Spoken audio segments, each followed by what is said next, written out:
Rolling? What happened on 9/11 is a phony, and we've never learned the truth about 9/11. The whole agenda is to create a one-world government where everybody has an RFID chip implanted in them. All money is to be in those chips. And this is given me straight from Rockefeller himself. This is what they want to accomplish. Aaron, what do you think women's liberation was about? We, the Rockefellers, funded that. We funded women's lib.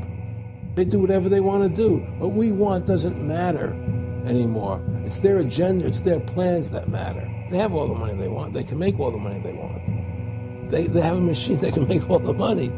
It's not about money. It's about control. It's about their vision of how they want to see the world. You hear George Bush saying democracy means freedom. No. Democracy equals New World Order. I believe God put me on this earth to be the best person I could be, and put everybody on this earth to be the best they can be. You have to stand up for what's right in life. And unless you do that, you're nothing.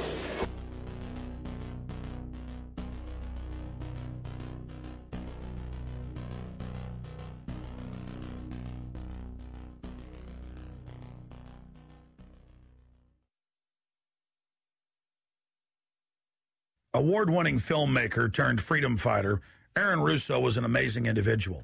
He'd been battling cancer for more than 3.5 years when he began making America, Freedom to Fascism, that he shot, directed, edited, pretty much on his own with just the help of a few people.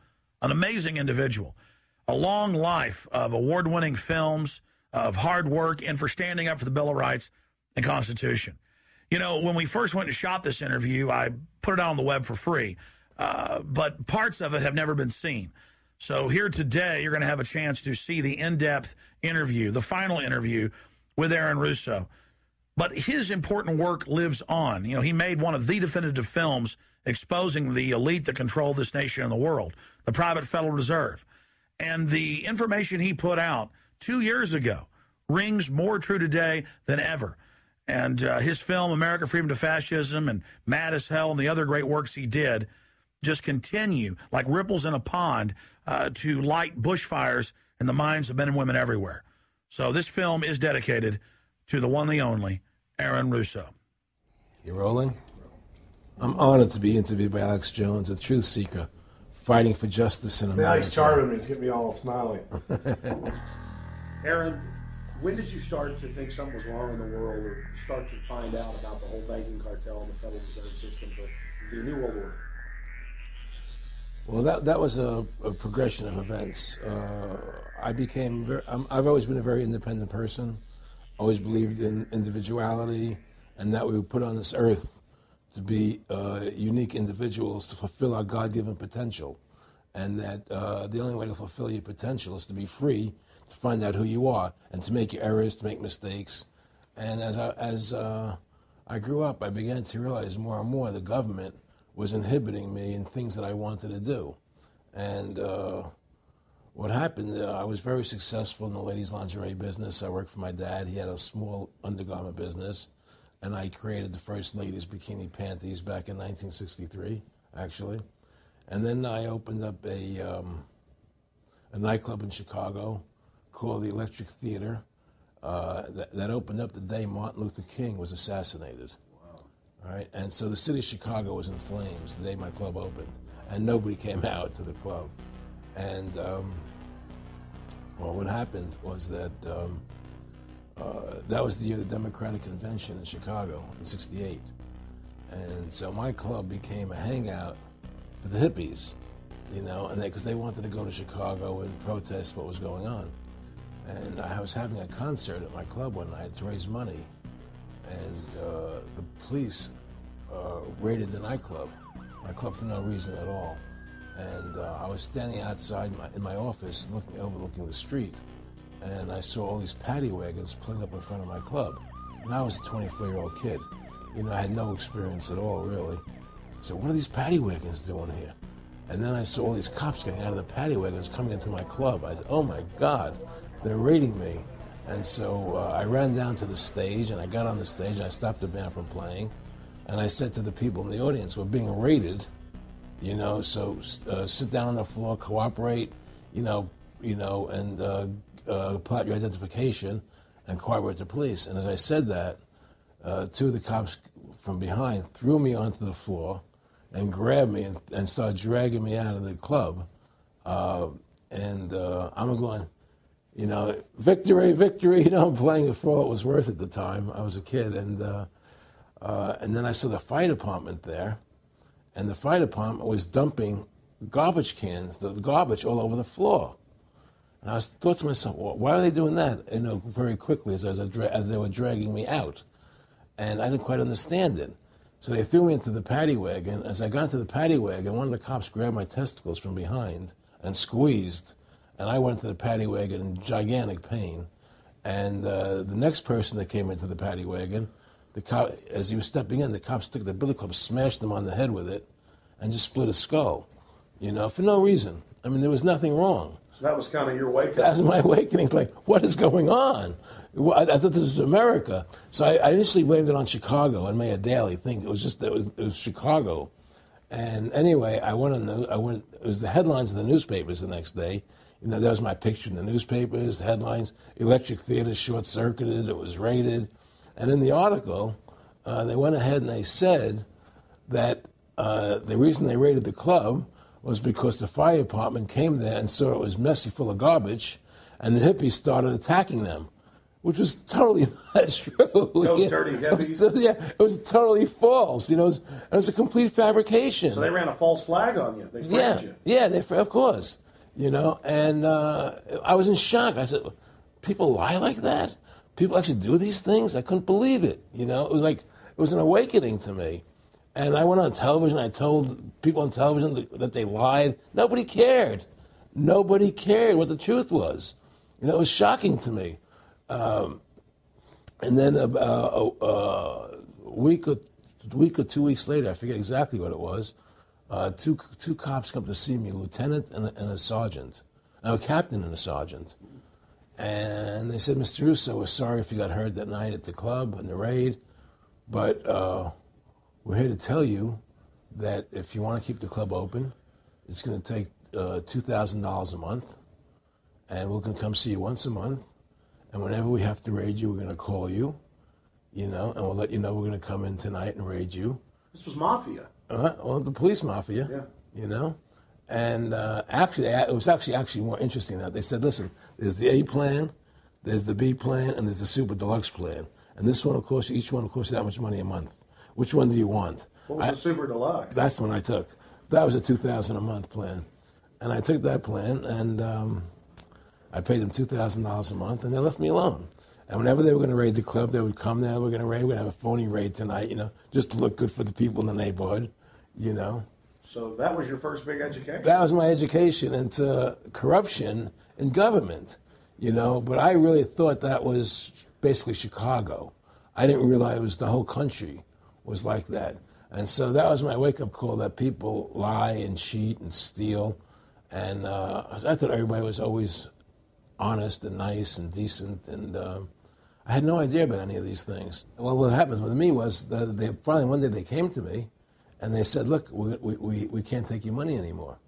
I said, why, what's up? What's going on? I said, we have to close your club. There's elections coming, and the aldermen in the neighborhood don't want you open anymore. So we can't take your money. So I had to go to court and fight them, and they were trying to close the club. And then one night there was a fire, and the club never reopened again. The club just closed, and that was the end of the club. And they burned me down. And that was the end of my experience. And then I moved back to New York, where I met Bette Midler. And I ran into her at a little nightclub she was playing called The Improv, and I thought she was fabulous. And through a series of events, I began managing her. And as soon as I started managing her, her career took off like a rocket. You know, just fortuitous, I guess. And we became very, very successful. And through managing Bette, I started producing shows on Broadway where I won the Tony. And I produced a television show where I won the Emmy with Dustin Hoffman and Bette, you know. And then I produced The Rose for her, where she got Academy Award nominations.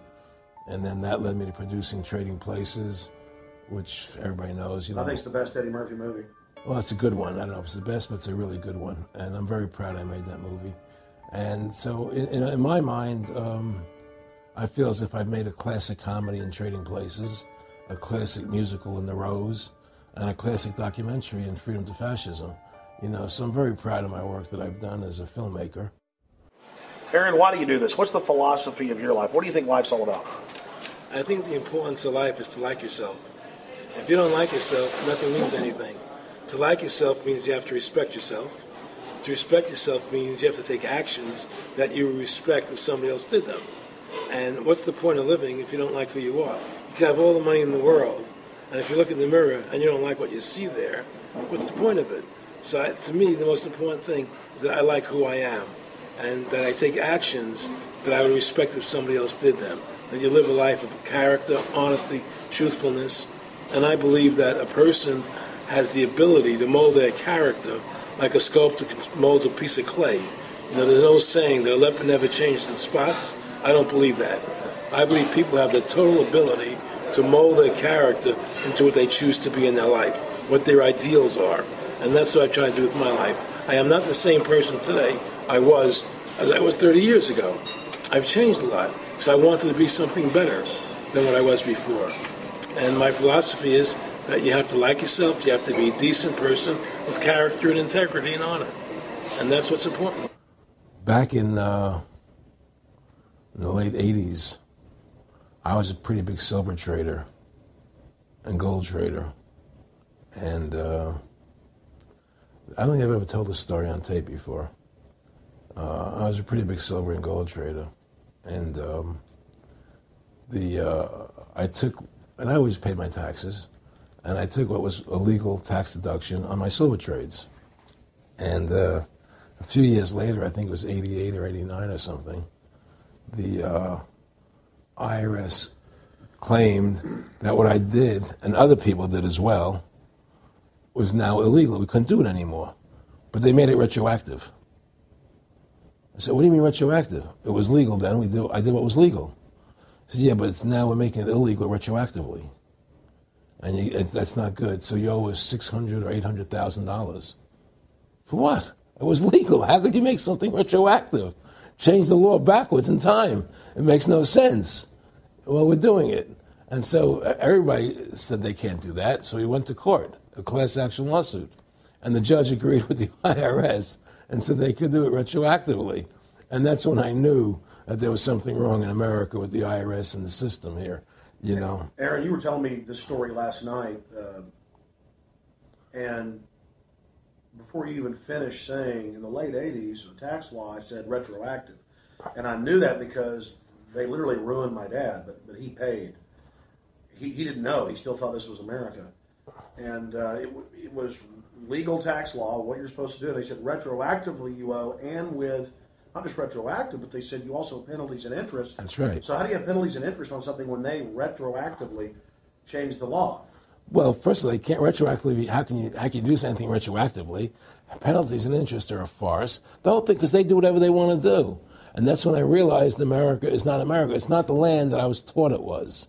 Because they can do whatever they wish to do. And there's nothing the citizen can do about it. Now, you've made America Freedom to Fascism. I want to walk through that film, and I want to encourage everybody out there to get a copy of it on DVD. It was also in theaters around the country, and I think the best film out there on the Federal Reserve and the IRS and the whole banker scam, and I want to discuss that with you here. But I wanted to go back a little bit to the point that we discussed last night, where you don't advise people to not pay. And I do the same thing. People say, well, wait, you're saying it's a scam, but you're saying go ahead and pay it. And I like the way you summed it up. Well, it's really fairly simple. I mean, since making that movie, many people come to me and ask me whether they should pay their income taxes or not, and I never advise people not to pay. And the reason I tell them, I said, look, I've done a lot of research. The Supreme Court has ruled that the IRS has no authority. The 16th Amendment did not give the IRS the authority to tax your labor and your wages. That's a fact. All right, the Supreme Court is the law of the land, and the IRS does not trump the Supreme Court. However, that being the case, the fact is, if the mafia would come to you and say, we want $2,000 a month or we're going to hurt you, I would not advise you not to pay them, because you may get hurt by not paying them. Whether it's legal or not doesn't necessarily matter. You're going to get hurt if you don't. It's the same thing with the IRS. They can hurt you. They can put you in jail. They can torture you. So if you don't pay them, you may get hurt. So I never advise people not to pay. You know, I tell people, yeah, pay your taxes. Look what happened to Congressman Hansen. Yeah, Congressman Hansen's a great example. Pay your taxes. But you know what? Shut down the Federal Reserve System, and eventually you won't have to pay those taxes anymore. See, the IRS is a symptom of the problem. The real problem is the banking industry and the bankers in this country. That's where the real problem lies. That's the root of our problem. Well, that's why we've lost America, okay? So, yeah, pay your taxes, because if you don't pay them, you might get hurt. And I've heard all the arguments, you know, what tax protesters say and so on and so forth. And I don't call them tax protesters. I call them the tax honesty movement, because they're being honest, you know, at least. But the fact of the matter is, you're being forced, you're being compelled to pay it because you're facing jail sentences, you're facing time, you're facing corruption of the courts if you don't pay, right? And so you pay it, because you just like you pay the mafia. But with the mafia, at least you have the government to call and try and help you to get past the mafia, to protect you. Here you have nobody to protect you. The American people are living in a matrix. They don't understand the truth of how things are working in this country, you know. And let me give you an example of what I'm talking about. The very fact is that if you ask 100 people on the street, what kind of government is America supposed to be? 99% of them will tell you a democracy. America is supposed to be a democracy. But that's a lie. That's an illusion. The word democracy is not written into the Constitution at one time. It's not in the Bill of Rights. It's not in the Declaration of Independence. The Founding Fathers hated the idea of a democracy. They thought it was the worst form of government there is. And I agree with them. Because in a democracy, 51% of the people control 49% of the people. If you're part of the 49%, you're not free. America was founded as a constitutional republic. And in that constitutional republic that we have, 99% of the people can't take away the rights of 1%. You have your rights because you were born with them. You have God-given human rights that nobody can take away from you. The government, the majority, no matter who they are, I can't take away your rights. And that's what our founding fathers gave us. But the psychological operations that they do to us, they make us believe that we're a democracy and that majority rules, you see? And they want you to believe that. Because then they tell you this poll says this many want this and this many want that and this many want this, and it doesn't have anything to do with anything. Well, Hitler was elected. Hitler was elected. Hitler did everything legally. And in a constitutional republic, a minority is protected against a majority. Wasn't it Benjamin Franklin, to paraphrase, that said democracy is two wolves and a sheep voting on what's for dinner? Exactly. And then he also said, in a republic, the sheep would have a gun to protect himself. You know, and that's the truth. America's not a democracy, but you ask the most intelligent people what form of government America is supposed to be, they'll say democracy. Because that's what they've been brainwashed. They've been psyoped into believing that. They believe that we're in Iraq. They believe we're in Iraq to promote democracy. The word democracy, you hear George Bush saying democracy means freedom. No, democracy equals New World Order. Democracy equals slavery. The word democracy is not synonymous with freedom. It's the opposite of freedom. Democracy is the worst form of government you can have because it's majority rule. And the government can tell you exactly what they want to tell you to do because the majority wants it. I don't care what the majority wants. I live my life as I choose. And if I don't commit violence, theft, or fraud against another human being, I can live my life as I wish. That's my choice. And if I'm allowed to make mistakes, because when you make mistakes, you learn from them. You grow as a human being. We're put on this earth to become the best individuals we can be, to fulfill our God-given potential, right? We're not here to put on this earth so that the government can tell us how to live our lives and what we must do. We put into these systems and these paradigms. No. The same thing in health. You know, if you're sick, you have to have a certain protocol. Nonsense. You know, be individuals, think for yourself, have critical thinking, you know. And so what's happened is that because they've taught everybody that we're a democracy, which is not true, now, so then in 1913, they bring the Federal Reserve System into being, right? And now you have this Federal Reserve System, which then in 1913 got the right to create money for the government, when before that the government created its own money. Now the government, when it needed money, had to borrow it from this private bank called the Federal Reserve, which is a private bank owned by individuals, incorporated in Delaware. And so what happens is now the government borrows money from them to fund the government. Then the government says, well, we have to pay these people interest. How are we going to pay them interest? Let's impose a tax on the labor of the American people, which never existed before, to pay the interest to the bankers. In fact, in 1980, Ronald Reagan said not one red cent of your income tax money goes to run the country. It all goes to the Federal Reserve. Well, it was the Grace Commission report that said that not one nickel goes to the infrastructure of the country. And I guess Reagan quoted that. Too, right. And so, but the point I'm trying to make is that by creating this Federal Reserve System, the government now became dependent on these private banks for money. And they started taxing us, you see. And so now what happens is that in 1935, I believe it was, Social Security started. And they gave you Social Security cards, said not to be used for identification, the Social Security number right on the card, right? And through Social Security, they started deducting money out of your paycheck. That was the first time they were ever could take money out of your paycheck, because people agreed to it because they thought it was going to their retirement fund. And so then when they instituted the income tax again, they started taking money out of your paycheck because Social Security could do it. And then they could do it again.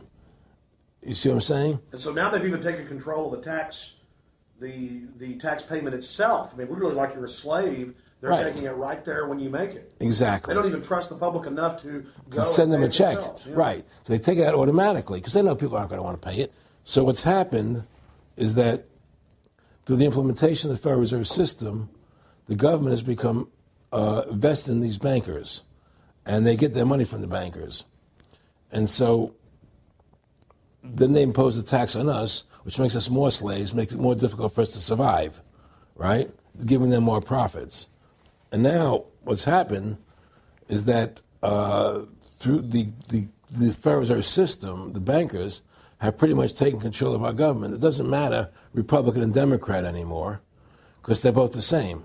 Neither one of them are talking about shutting down the Federal Reserve System or stopping the payment of taxes, or any of the big issues that face Americans, right? So I had a friend, Nick Rockefeller, okay, who was one of the Rockefeller family, and he, when I was running for governor in Nevada, he came to me, introduced himself to me through an attorney, and we became friends. We started talking about things, and I learned an awful lot from Mr. Rockefeller. And one of the things that we used to talk about was the ultimate plan of the banking industry, what they wanted to accomplish. And the goals of the banking industry, not just the Federal Reserve System, but the private banks in Germany and England, all over Italy, all over the world, they all work together. They're all central banks, and they're all part of the Communist Manifesto. Central banking is one of the major planks of the Communist Manifesto. We talk about America being a capitalistic country, but yet at the same time we have a central bank that plans everything for us, right? And the graduated income tax is another plank of the Communist Manifesto, right? So right there you have two major planks of the Communist Manifesto that have been brought in because of the Federal Reserve System, okay? So the ultimate goal that these people have in mind is the goal to create a one-world government run by the banking industry, run by the bankers, and they're doing it in sections. The European currency, the euro, and the European Constitution is one part of it. Now they're trying to do it in America with the North American Union, right? And they want to create a new currency called the Amero, right? And the whole agenda is to create a one-world government where everybody has an RFID chip implanted in them. All money is to be in those chips, right? There'll be no more cash. And this is given me straight from Rockefeller himself. This is what they want to accomplish. And all money will be in your chips. And so instead of having cash, anytime you have money in your chip, they can take out whatever they want to take out whenever they want to. If they say you owe us this much money in taxes, they just deduct it out of your chip digitally. Total control. Total control. And if you're like me or you, and you're protesting what they're doing, they can just turn off your chip. And you have nothing. You can't buy food. You can't do anything. It's total control of the people. And that chip's connected to a database that has your purchasing records, what you do, what everything. you sell. Everything is in there, you know? And so they want a one-world government controlled by them, everybody being chipped, all your money in those chips, and they control the chips, and they control people. And you become a slave. You become a serf to these people. That's their goal. That's their intentions. More than a decade ago, I began getting secret government documents, and we published them, where the feds were training the local police and the military that gun owners, conservatives, people that made frequent references to the U.S. Constitution were terrorists. That's a quote. But in 2009, it broke into the national media when we received the secret MIAC report from a state police officer, and that was in the state of Missouri, but the feds had written it, demonizing Ron Paul, people that wanted to end the Federal Reserve, people that wanted liberty and freedom.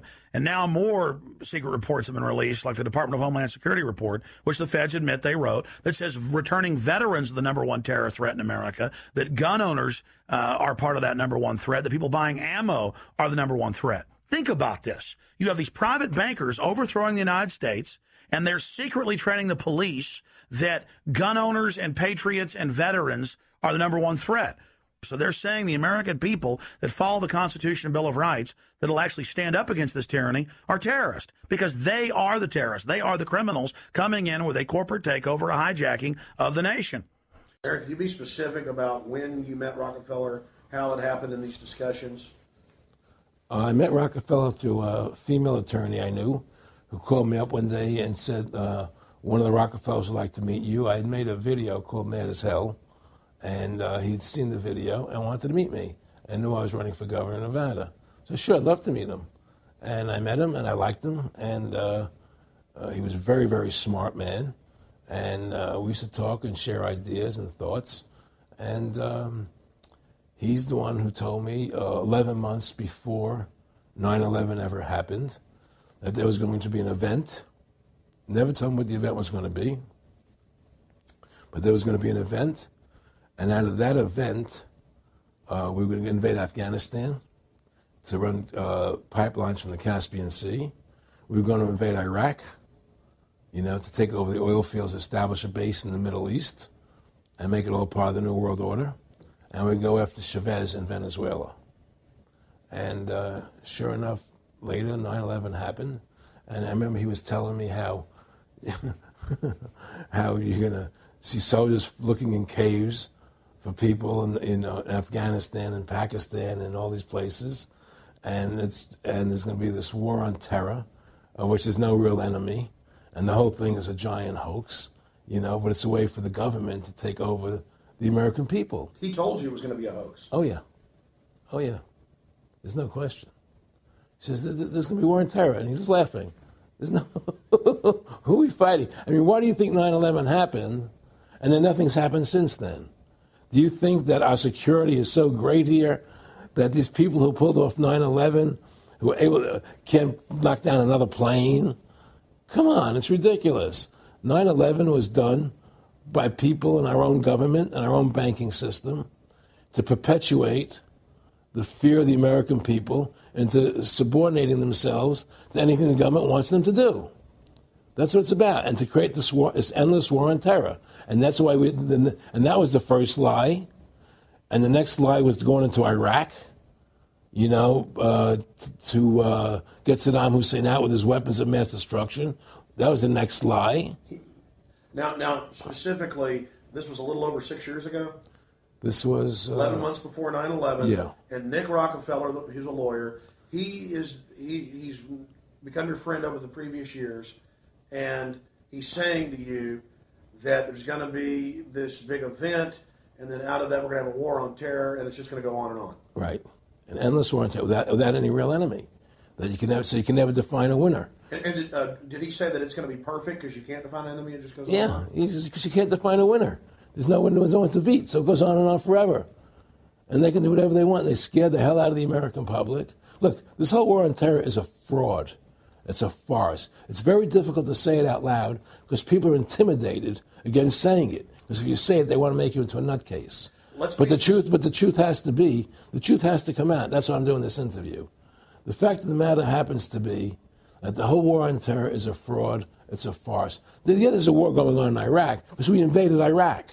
And people over there fighting, But the war on terror, it's a joke, And until we discover what really happened on 9/11 and who was responsible for 9/11, because that's where the war on terror emanates from. That's where it comes from. It was 9/11 that allowed this war on terror to begin. And until we get to the bottom root of 9/11, the truth of 9/11, we'll never know about the war on terror. Aaron, you said that he was, and I think it's important, and I know this about the Rockefellers from Dr. Dennis Cuddy and many others who literally, you'll be 20 years old in a lunch line at college, and no, it was David Rockefeller. And they're experts at recruiting and getting what they call players, and that clearly he was, I want to make it specific and just get you to reiterate what you said last night about you got 30% of the vote, you were having an effect, you made mad as hell, they knew that you'd started the Constitution Party, They knew that you were somebody who was taking action and getting things done, you'd already made some big films, had a lot of other successes, right. So they were trying to recruit you, and didn't it come down to the point of, hey, we are here to recruit you, and don't worry, your chip's going to say, don't mess with us. This guy's don't touch. Yeah, yes, that did happen. I was definitely being recruited, but it's more subtle than that. Well, in your words, just go through the process, and then what he said. Well, what it is remember, we were friends, and he used to come to my house a lot. We'd have dinner, we'd talk, and he'd tell me about business investments that he'd get involved in, or they would help me with this business investment or that business investment. And was I interested in joining the Council on Foreign Relations? I would have to get a letter to join them, but was I interested in that? And, just stuff, leading you on. And I used to say to him that I never really did that because that wasn't where I was coming from. As much as I like you, Nick, your ways and my ways, we're on the opposite side of the fence. I don't believe in enslaving people, And he would come back with, oh, I do? Or? Well, it would be more like, It's better for them. Well, it's more like, how do I put it? It was like, what do you care about them? What do you care about those people? What difference does it make to you? Take care of your own life. Do the best you can for you and your family. What do the rest of the people mean to you? They don't mean anything to you. They're just serfs. They're just people. It was just a lack of caring, and that's just not who I was. It was just sort of like cold, It was just like cold, And I used to say to him, what's the point of all this? You have all the money in the world you need. You have all the power you need. What's the point? What's the end goal? And he said the end goal is to get everybody chipped, to control the whole society. To have the bankers, the elite people, the bankers and some governor controlling the world. And I said, do all the people in the Council on Foreign Relations believe this way you do? He said, no. Most of them believe they're doing the right thing. A lot of them believe it's better off being socialistic. We have to convince people that socialism is really capitalism. Because America is becoming a socialist country. It's a communist country today. And here we are years later after Aaron Russo points out that this is not a capitalist or free market country, but is really socialist. In fact, here's the cover of Newsweek. We are all socialists now. But this isn't the socialism the public thinks it is, where the government robs from the rich to give to the poor. Actually, it's always the big banks, the elites throughout history that fund socialism.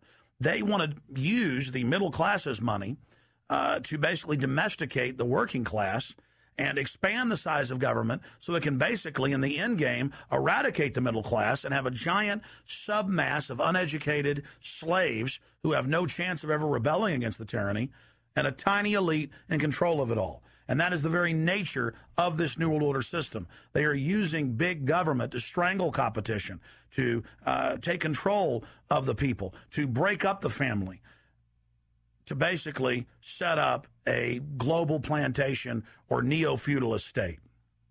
Well, one of the things they told me was that he was at the house one night, and we were talking, and he started laughing. He said, Aaron, what do you think women's liberation was about? And I said, I had pretty conventional thinking about it at that point. I said, I think it's about women having the right to work, getting equal pay with men, just like they won the right to vote, you know? And he started to laugh. He said, you're an idiot. And I said, why am I an idiot? He said, let me tell you what that was about. We, the Rockefellers, funded that. We funded Women's Lib, you know? And we're the ones who got all over the newspapers and television, the Rockefeller Foundation. He says, and you want to know why? He says, there were two primary reasons. And they were, one reason was we couldn't tax half the population before Women's Lib. And the second reason was, now we get the kids in school at an early age. We can indoctrinate the kids how to think. It breaks up their family. The kids start looking at the state as the family, as the school, as the officials, as their family, not as the parents teaching them. And so those are the two primary reasons for Women's Lib, which I thought up to that point was a noble thing. You know, when I saw their intentions behind it, where they were coming from when they created it, the thought of it, I saw the evil behind what I thought was a noble venture. Aaron, did you know that Gloria Steinem, in one of her own books, now admits the CIA funded Miss Magazine? No, I had no idea about that. No, I never heard that. Yeah, we're going to... CIA funded Miss Magazine? Funded Miss Magazine with the stated goal of taxing women and breaking up the family. No kidding. I never heard that. Well, Nick told me. I mean, I know it, but not because I know the CIA was involved in it. Well, Gloria Steinem was proud of it. Oh, the CIA wanted to help women. No kidding. So they funded it, yeah. And of course, it's divide and conquer. Right, and of course. What they do is they focus in, obviously, on real problems. Women were getting shafted in many ways, but the elite wasn't planning to help them. They were planning to really shaft them and take men away from them. Look at what they did with black families. You only had about 10% illegitimacy 50 years ago in black communities, and now it's over 90%. And look at welfare. You were going to give you some money, but you can't have a man in the house. Right. And so that was further to degrade the family. Totally destroyed.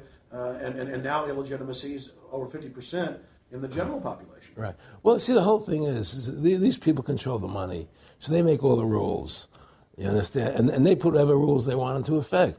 And the truth is, America has really become a socialist, communistic country. And everybody says it's a capitalistic country. It's not a capitalistic country. You know, how could it be capitalistic when you have a central bank? That's the first. It can't be. You know, it's a planned economy. It's a planned economy. It's a phony. If they want to create prosperity, they just print dollars. They just make dollars or put digits into the economy, and now you have prosperity. You don't have real prosperity. You don't have real manufacturing. You just have money being injected in. It's an infusion of credit, which only makes the government go into more debt. Into more debt. The Federal Reserve is poison to our country. Of course it is. It's poison. Whoever makes the money makes the rules. Rothschild said that, and they make the money. Why are we allowing these private bankers to make the money for our country? It makes no sense. Why are we paying interest to these banks to make money for us when the government can do it itself without paying interest and without all that debt? There's no answer to that question, and it's the question no politician will raise. Everybody talks about America's debt, how much debt we're in. We're in debt because we have to borrow money. But we don't have to borrow money. They designed it so we go into debt. Exactly. We can create the money and back it by gold so they can't create too much of it. So you don't have the inflation. And do what the founding fathers gave us. But instead, the bankers make the money, they control the government, they buy the politicians, they tell us who gets into office. You have computer voting, that's a fraud. They do whatever they want to do to us. They do whatever they want to do to us. And it has to stop. My friendship with Nick Rockefeller was one where we expressed ideas to each other and thoughts and philosophies, and he wanted me to become part of what they were doing, and for me to become a member of the CFR, and offered various business opportunities for me to get involved in, and for me to not take up the fight or the battle that I've been taking up in the past, to drop that idea, because what was the point of my fighting for the people? I was a guy who was very successful in the movie business, and I saw the truth of what was happening. I tried to express it to the people, And rather than having me express it to the people, they wanted me to join their side because I was a mover and a shaker. And rather than me opposing them, to join them. It was real simple. And he tried to recruit me into that situation, and I didn't go for it. Did he get angry when you didn't go for it? No. And, it's like, I remember one time he said to me, you join us, so you have an ID card, Aaron, you have a chip, and your chip will say KMA on it. And I said, what does KMA mean? He said, it means kiss my ass. And anybody stops you, a cop or whatever, and you show them your card or your chip, and they'll know to leave you alone because you're one of us. One of the central pillars of tyranny is that the establishment is exempt from the laws that they pass for the rest of us. We saw it in Rome. We saw it with Hitler. We saw Richard Nixon saying, look, I'm the president. If I break the law, it's not illegal. We saw George Bush and Dick Cheney say that. We see Barack Obama continuing that, saying, I'm not going to give detainees real trials. I'm going to give them secret kangaroo military commissions trials, and we're going to hold them in secret camps, and I've got executive privilege. It's the same thing over and over again. And one example of hundreds that are out there was a story back in April of 2008 out of the Orange County Register. And this backs up exactly what Aaron's talking about with Mr. Rockefeller saying, I got a chip in my hand, kiss my ass. Here's just one example of hundreds.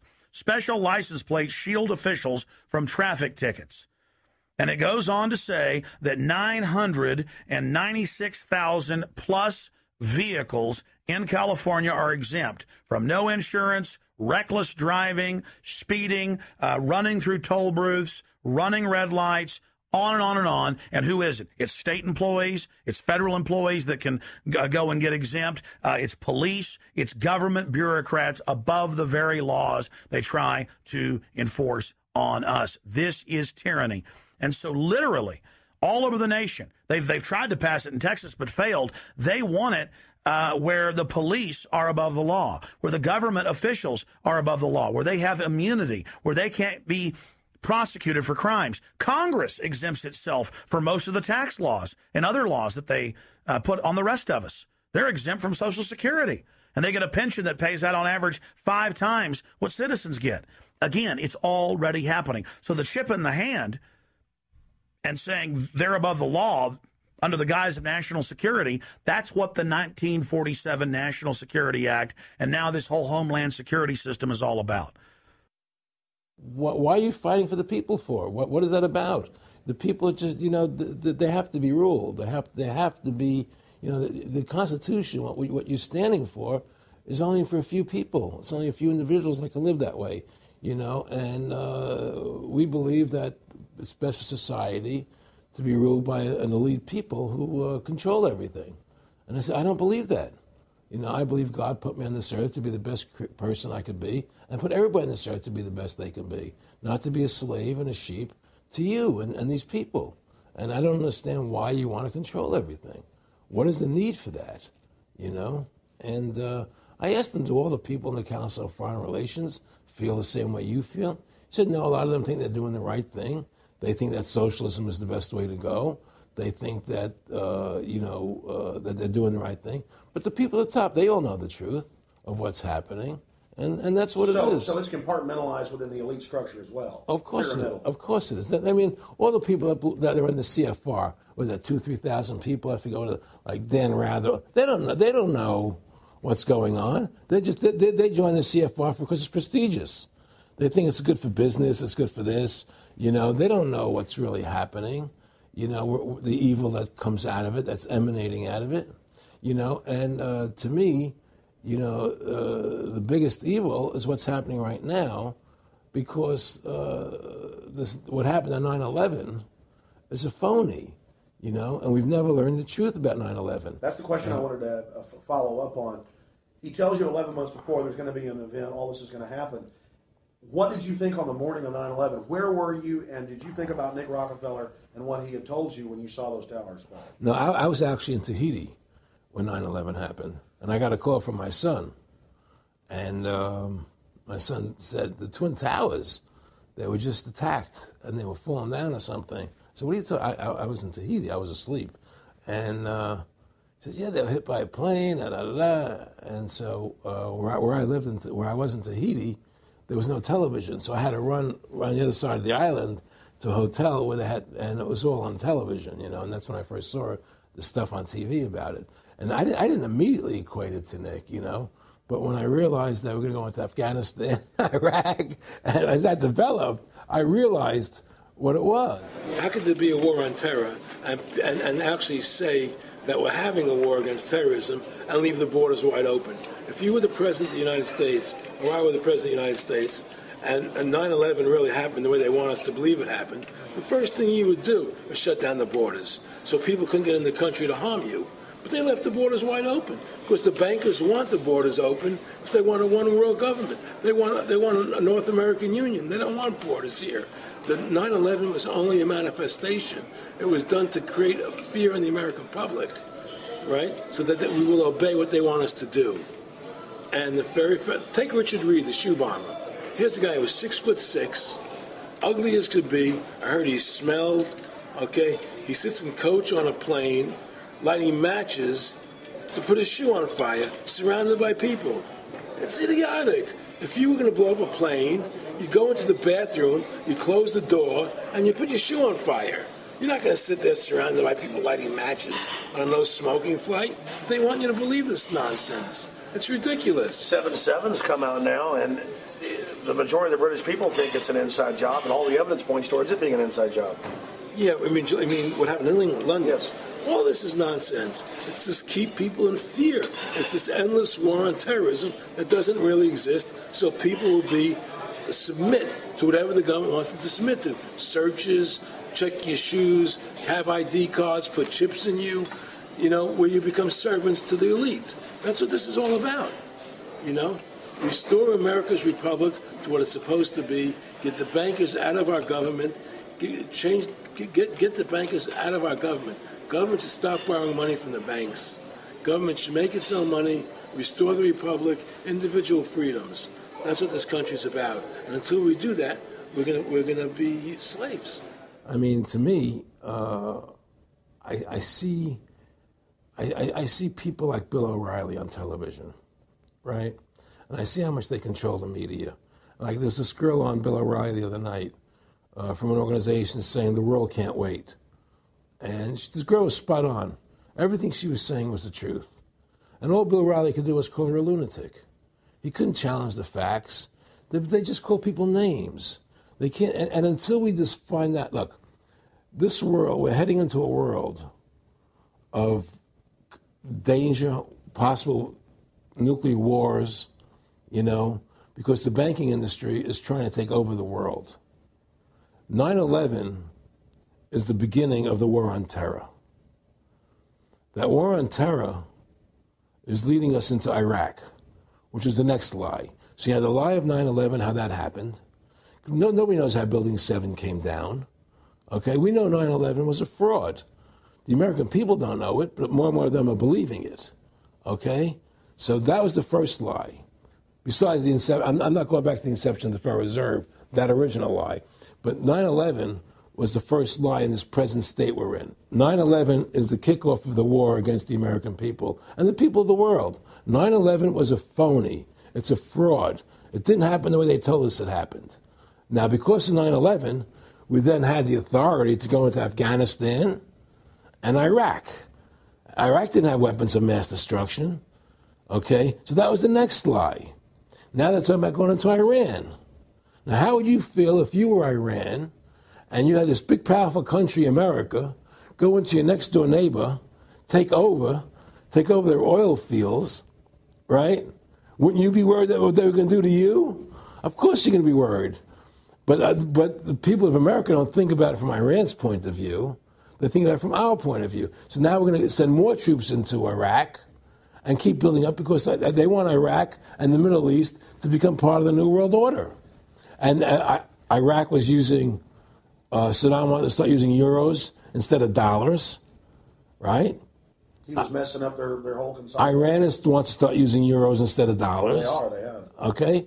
So I'm saying what they're trying to do is preserve their power. And one lie leads to the next lie, leads to the next lie. And until you get to the root cause of 9/11, which is supposedly the war on terror, we'll never solve our problems here. Should we send more troops into Iraq? Should we not send more troops into Iraq? Well, the truth is, The fact is that it all goes back to this war on terror. Where did 9/11 come from? That's the root cause of everything. And until we have a full investigation, find out why Building 7 fell down, why they shipped all the steel out of America so quickly, from the buildings, why all the things that don't make any sense about 9/11, until we find out why it really happened, we'll never understand why there's a war on terror. And we'll never be able to prove that the war on terror is a phony. Nick and I discussed many things. One of the things we discussed, or he brought up in conversation, was reducing world population, and felt that there were too many people in the world.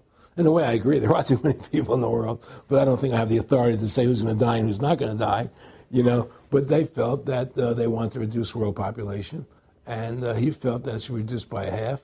He even mentioned to me once they were having a real problem trying to solve the Israel-Palestinian problem. And he talked to me once about they were playing with the idea of bringing Israel to Arizona, and taking all the people from Israel and giving everybody $1 million and setting up Israel in the state of Arizona. Unbelievable.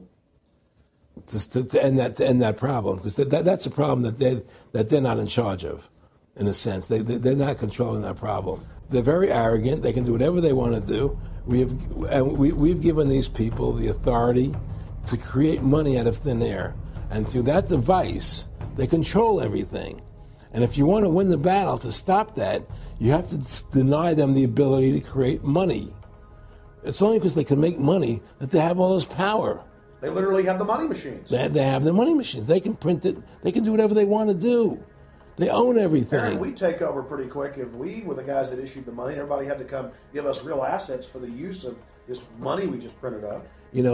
People. I tell people, why in the world does the American government borrow money from the banks when they have the ability to create it themselves without borrowing it and paying interest on it? Why? And nobody can answer that question. Not one politician ever raises that. Why does the American government borrow money when they can create it without paying interest? Well, we did create it up until 1913. And so people say, well, because if the American government does it, it'll create inflation. That's the answer. I say, well, let's look at it. The American government has the Federal Reserve do it, which creates the same inflation as if they did it. But also with the inflation, now you're getting massive debt. So with the Federal Reserve, you have inflation and debt. Now, if the American government made the money, backed by gold, which limited the amount they could make, you wouldn't have debt and you wouldn't have inflation. But inflation was only about 50% from the 1780s, I've looked it up, until the late 1800s. And then we have the central banks already trying to cause some panics, which they then used to push the Federal Reserve. And if we look at inflation since 1913 into 2007, it's exponential. In fact, $1 is worth about 2 pennies to what it was worth in 1913. Former Federal Reserve Chairman Alan Greenspan doubled the money supply from 2000 to 2006. And then Edward Bernanke, the new Fed chief, came in and said he was going to double it again in the next 2 years. And then he said, now I'm going to make the money supply numbers secret. And so now we don't even know. Right. But the evidence is they are just, in the curve of inflation, it gradually grows. And then suddenly at a point, it goes straight up. And it seems it's parabolic, yeah. Yeah, parabolic. But the thing is that the only thing I disagree with you on from early 1800 to 1913, there was no inflation other than during the Civil War.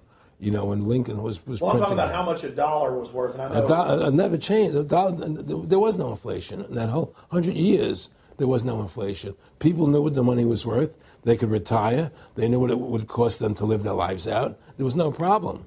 It was only since 1913 when the Fed came in that we created massive inflation and massive debt. So then what you said earlier, then there really wasn't inflation. There was no inflation. So you don't get inflation when the government issues the money, at least in the U.S. history. Well, not if it's backed by gold. Well, exactly. But I'm talking about, and I did look this up, and I believe that if you look after the country was set up, and some of the things that happened with Andrew Jackson and the rest of it, there were points where it spiked and there were manipulations. There were points, mostly during the Civil War. Yeah. And that's because Lincoln printed so much money. Exactly. That's right. But once that ended, but basically there was no inflation other than that during that short period of time.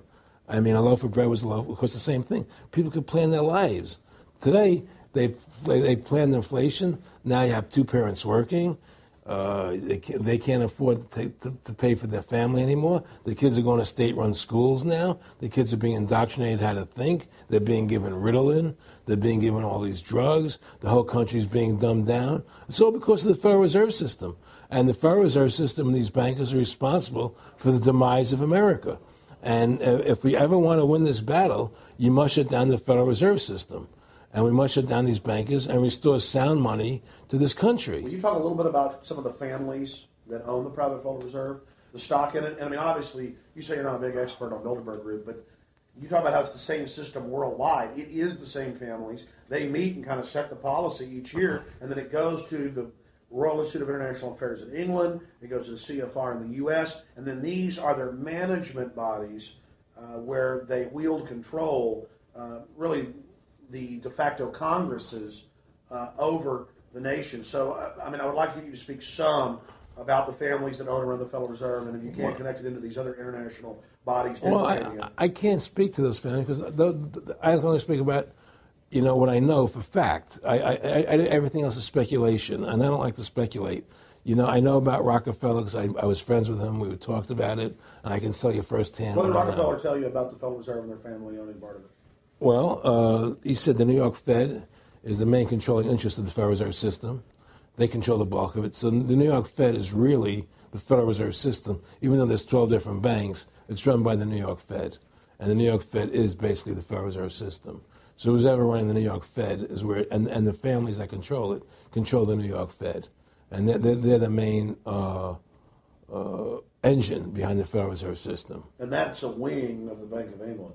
Well, the Bank of England and the Federal Reserve are partners, and the Bank of England is a private bank, and so is the Bundesbank in Germany, and the Bank of all the banks of the G8 countries are all private banks. They're private central banks. And look, what happened in Europe? Didn't Europe vote down the European Constitution? Yes.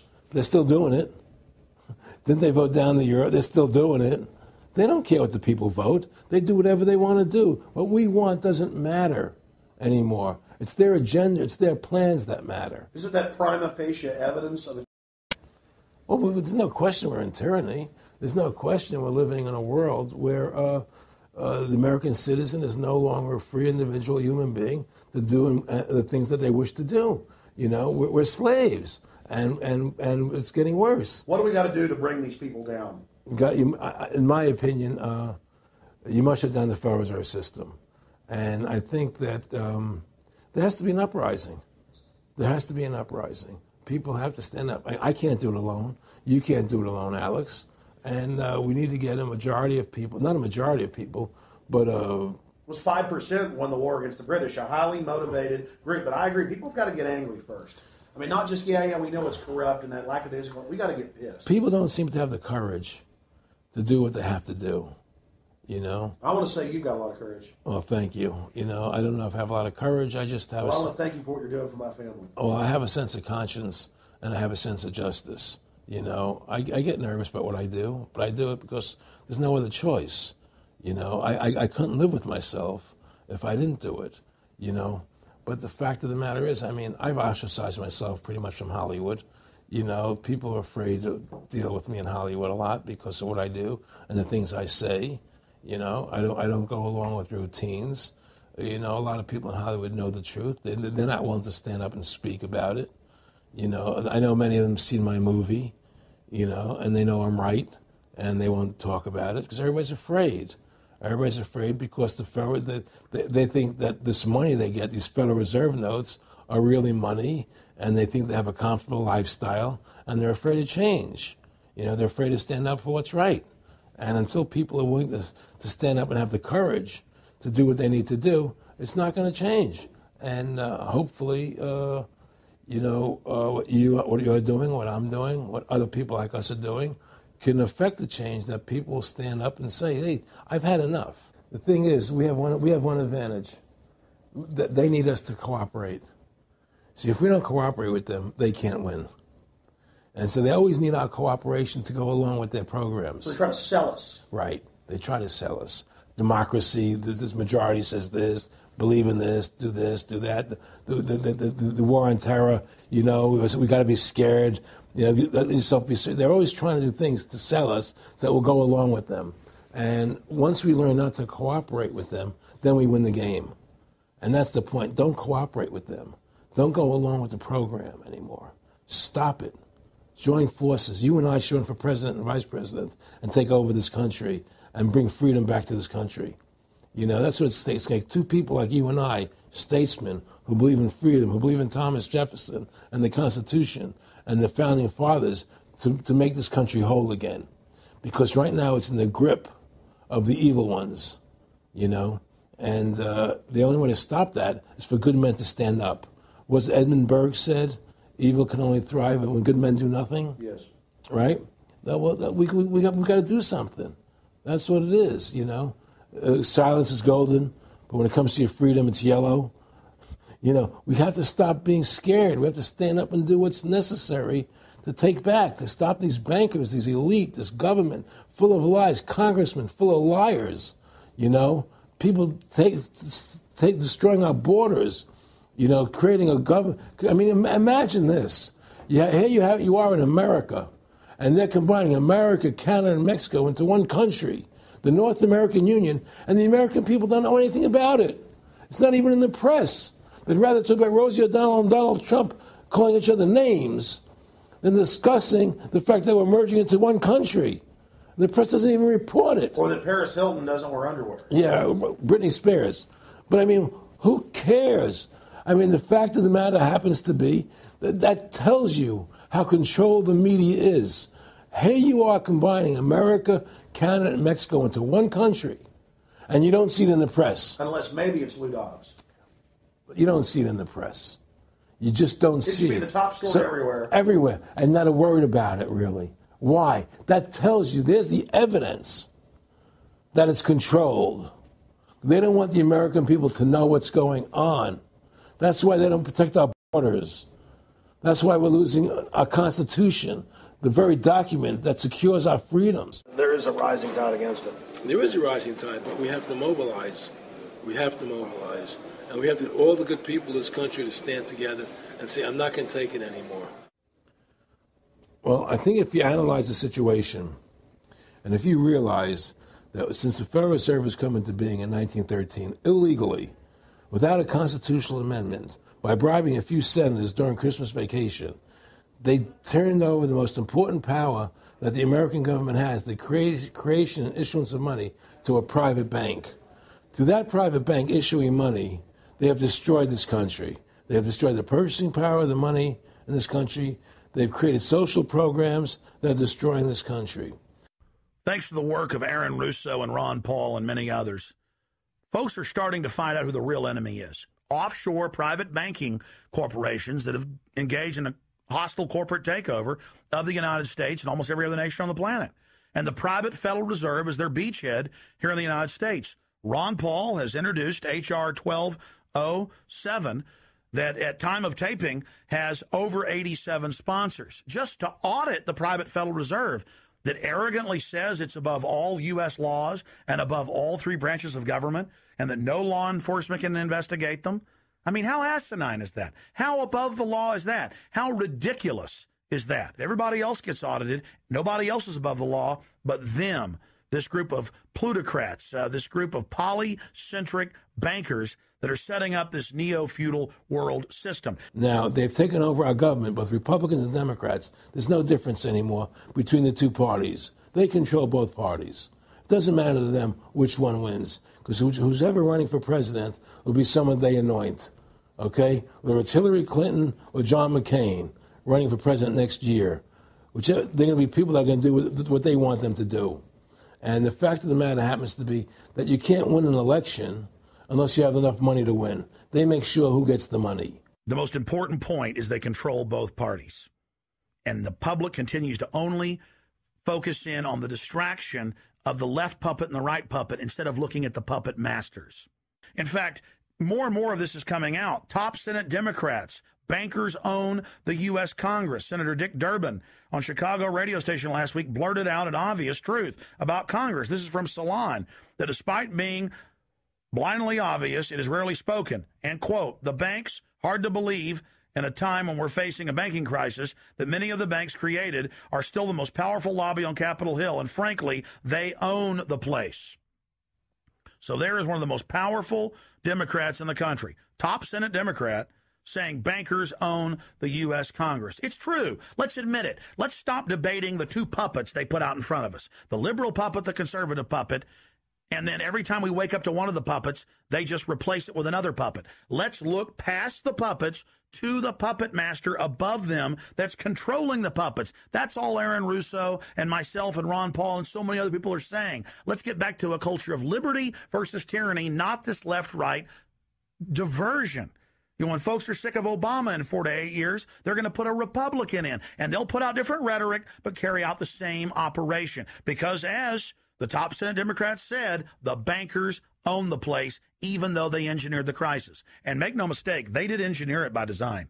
Their own documents, their own IMF and World Bank documents admit that. And out of this crisis, they're setting up the new Bank of the World, according to Time Magazine and Newsweek and the Wall Street Journal and just hundreds of publications with headlines like, and now for world government in the Financial Times of London. They create the crisis and then say, okay, our Ponzi scheme's falling apart and bankrupting you. Give us $12.8 trillion in the first 6 months of the banker bailout.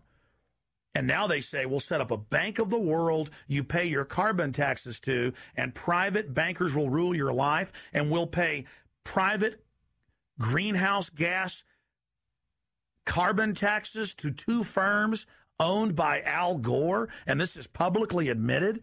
I mean, this is how bad the scamming is getting. And we've got to wake up. We've got to say no. We've got to get angry and get in the face of the New World Order. Again, the private offshore bankers own America. They own both parties, but they get you in a rah-rah, Coke versus Pepsi, Redskins versus Cowboys, fight.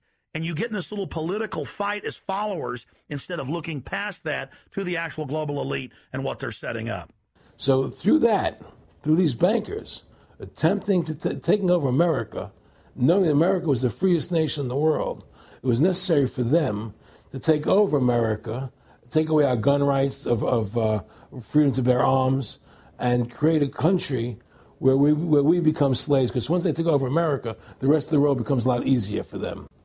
And so, by creating 9/11, an event to terrify the American people that were being attacked by terrorists, you create a world where there's an enemy that can never be pinpointed. You can never win the battle. It's a 100-year war. It's a never-ending war on terrorism, right? So you're always fighting this war. And through the war on terrorism, which is the 9/11, which is the first lie, then you create the war on terrorism, which is the next lie. Then you create the war in Iraq for weapons of mass destruction, which is the next lie. And it's one lie to the next lie to the next lie. Now it's going to be Iran, the next lie, sending more troops and a surge into Iraq. Think about what Aaron Russo is saying here. The war on terror is a war on the American people and the people of the world. You see, the elites always sell the public on tyranny by attacking a minority that's unliked first, or the outsider. Oh, we're just getting rid of the Bill of Rights and Constitution and having secret arrest and FEMA camps and the Military Commissions Act for foreigners. It's just for them. And now the federal government has been caught saying that gun owners, conservatives, people buying ammunition, they've been caught saying that returning veterans are the #1 threat to Homeland Security. And in a way, that's true. People that know about the Bill of Rights and Constitution and know that our country is being taken over and hijacked by foreign banks, I guess they are the threat to the criminals that have done this. That's all the New World Order is a private corporate takeover of the nation states, of the governments of the world. And then these private corporations bring in a tyrannical form of neo-feudalism that they call corporatism or fascism. Mussolini said that fascism should properly be called corporatism. And that's what it is. And they create the socialism to get control of the wealth and to control society. Then they pipe the profits to themselves. So they socialize the general public to get control of us, but it's private above us. It's basically just slavery. Now, think about what Aaron Russo was saying here, and it's absolutely true. This is a war on the American people. They build Homeland Security, they build the police state in the name of fighting foreign enemies, and then they flip it all around to use it against the American people and the MIAC reports and the DHS reports and the rest of it. This whole thing was set up for the people, and Aaron Russo nailed it. Welcome